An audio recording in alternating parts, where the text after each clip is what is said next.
Hi hello ನಮಸ್ಕಾರ ಸ್ನೇಹಿತರೆ. ಕೊನೆಗೂ ಇಲ್ಲಿ ಆದಿ ನಿಜ ಸತ್ಯ ನಿಜ ಬಣ್ಣ ಏನು ಅನ್ನೋದು ಭಾಗ್ಯ ಮುಂದೆ ತೆರೆದುಕೊಂಡಿದೆ. ಆ ಒಂದು ರೆಸಾರ್ಟ್ಗೆ ಬಂದಂತಹ ಭಾಗ್ಯ ಮತ್ತು ಆದಿಗೆ ಗೊತ್ತಾಗತ್ತೆ ಇಲ್ಲಿ ಬಿಸ್ನೆಸ್ ಜೊತೆ ಆಗಿ ನಮ್ಮ ಒಂದು ಟೈಮನ್ನು ಕೂಡ ಸ್ಪೆಂಡ್ ಮಾಡಬೇಕು ಅಂತ ಹೇಳಿ ಅಪ್ಪ ಕಳಿಸಿದ್ದಾರೆ ಅನ್ನೋದು. ಅತ್ತ ಕಡೆ ಭಾಗ್ಯಗೆ ಬರೀ ತನ್ವಿದೆ ಯೋಚನೆ ಆಗ್ಬಿಟ್ಟಿದೆ. ಜೊತೆಗೆ ತನ್ನ ಅತ್ತೆಗೂ ಕೂಡ ಹೇಳಿ ಬಂದಿಲ್ಲ ಅನ್ನೋ ಯೋಚನೆ ಇದೆ. ಅಲ್ಲಿ ಅವರ ಮಾವನ ಪರಿಸ್ಥಿತಿ ಚಿಂತಾಜನಕವಾಗ್ತದೆ. ಅವ್ರಿಗೆ ಆಪರೇಷನ್ ಆಗಲೇಬೇಕಾಗಿದೆ. ಆದರೆ ಭಾಗ್ಯಗೆ ಇದು ಯಾವುದೇ ವಿಷಯ ಗೊತ್ತಲ್ಲ. ಆಕೆ ಅಲ್ಲಿಗೆ ಬಂದಿದ್ದೆ ತನ್ನ ಅತ್ತೆ ಮಾವನಿಗೆ ಹೆಲ್ಪ್ ಮಾಡಬೇಕು, ಕೆಲಸ ತಗೋಬೇಕು ಅಂತ ಹೇಳಿ. ಆದರೆ ಅಲ್ಲಿ ಹನಿಮೂನ್ ಟ್ರಿಪ್ ಪ್ಲಾನ್ ಆಗಿರತ್ತ.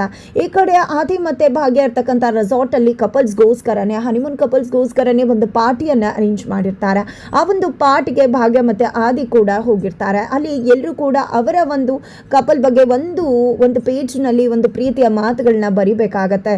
ಹಾಗಾಗಿ ಇಲ್ಲಿ ಆದಿ ಕೂಡ ಒಂದು ಪೇಪರ್ನ ತಗೋತಾರೆ, ಬಟ್ ಖಾಲಿ ಹಾಳೆಯನ್ನೇ ಕೊಡ್ತಾರೆ. ಆಗ ಹೋಸ್ಟ್ ಏನಿದು ಖಾಲಿ ಪೇಪರ್ ಕೊಟ್ಟಿದ್ರಲ್ಲ, ನಿಮ್ಮ ಒಂದು ಜೋಡಿ ಬಗ್ಗೆ ಅಟ್ಲೀಸ್ಟ್ ಒಂದು ಪದ ಸಿಗ್ಲಿಲ್ವಾ ವರ್ಣನೆ ಮಾಡೋದಕ್ಕೆ ಅಂತ ಹೇಳಿ ಕೇಳಿದಾಗ, ನನ್ನ ಪ್ರೀತಿ ಬಗ್ಗೆ ವರ್ಣನೆ ಮಾಡೋದಕ್ಕೆ ಒಂದು ಪದ ಸಾಲದು, ಅದು ಎಷ್ಟು ತುಂಬಿಸಿದ್ರೂ ಕೂಡ ಸಾಕಾಗೋದಿಲ್ಲ. ಜಸ್ಟ್ ಈ ಒಂದು ಪೇಪರ್ನಲ್ಲಿ ತುಂಬಿಸುವಷ್ಟಿಲ್ಲ, ಅಷ್ಟರ ಮಟ್ಟಿಗಿದೆ ನನ್ನ ಪ್ರೀತಿಯ ಒಂದು ಮಾತುಗಳು ಅಂತ ಹೇಳಿ ಆದಿ ಹೇಳ್ತಿದ್ದಾರೆ. ನಿಜಕ್ಕೂ ಇಲ್ಲಿ ಭಾಗ್ಯ ತುಂಬಾ ಖುಷಿ ಆಗ್ತಾರೆ. ಯಾಕಂದರೆ ನನ್ನ ಭಾಗ್ಯ ಅಂದ್ರೇ ಗ್ರೇಟ್ ಅನ್ನೋ ರೀತಿಯಲ್ಲಿ ಇಲ್ಲಿ ಆದಿ ಮಾತನಾಡ್ತಾರೆ. ಇಂಥ ಒಂದು ಪ್ರೀತಿಯನ್ನು ಪಡೀಲಿಕ್ಕೆ ತಾನು ಪುಣ್ಯ ಮಾಡಿದೆ ಅಂತ ಹೇಳಿ ಭಾಗ್ಯ ಕೂಡ ಎಲ್ಲರ ಮುಂದೆ ಹೇಳ್ತಿದ್ದಾರೆ.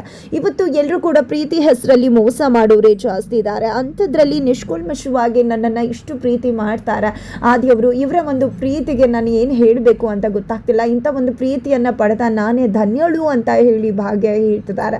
ನಿಜಕ್ಕೂ ಆದಿ ಎಷ್ಟು ಪ್ರೀತಿಸ್ತಾರೆ ಅನ್ನೋದು ಇಲ್ಲಿ ಭಾಗ್ಯಗೆ ಗೊತ್ತಾಗ್ತಿದೆ. ಪ್ರತಿ ಕ್ಷಣ ಪ್ರತಿ ಹೆಜ್ಜೆಯಲ್ಲೂ ಕೂಡ ಇಲ್ಲಿ ಆದಿ ತನ್ನ ಪ್ರೀತಿಯನ್ನೇ ತೋರಿಸ್ತಿದ್ದಾರೆ. ಅಥವಾ ಇದ್ರ ಹಿಂದೆ ಬೇರೆ ಏನಾದರೂ ಹುನ್ನಾರ ಇದೆಯಾ ಅನ್ನೋ ಅನುಮಾನ ಕೂಡ ಬರುತ್ತೆ. ಬಟ್ ಎಂತೂ ನಿಜಕ್ಕೂ ಆದಿ ಭಾಗ್ಯನ ಅಷ್ಟೇ ಪ್ರೀತಿಸ್ತಾರೆ ಅಥವಾ ಅದರಿಂದ ಬೇರೆ ಏನಾದರೂ ಉದ್ದೇಶ ಇದೆಯಾ? ಇದು ಎಲ್ಲವನ್ನ ಕೂಡ ತಿಳ್ಕೋಬೇಕು ಅಂದರೆ ಮುಂದಿನ ವಿಡಿಯೋಗೆ ವೇಟ್ ಮಾಡೋದನ್ನ ಮರಿ.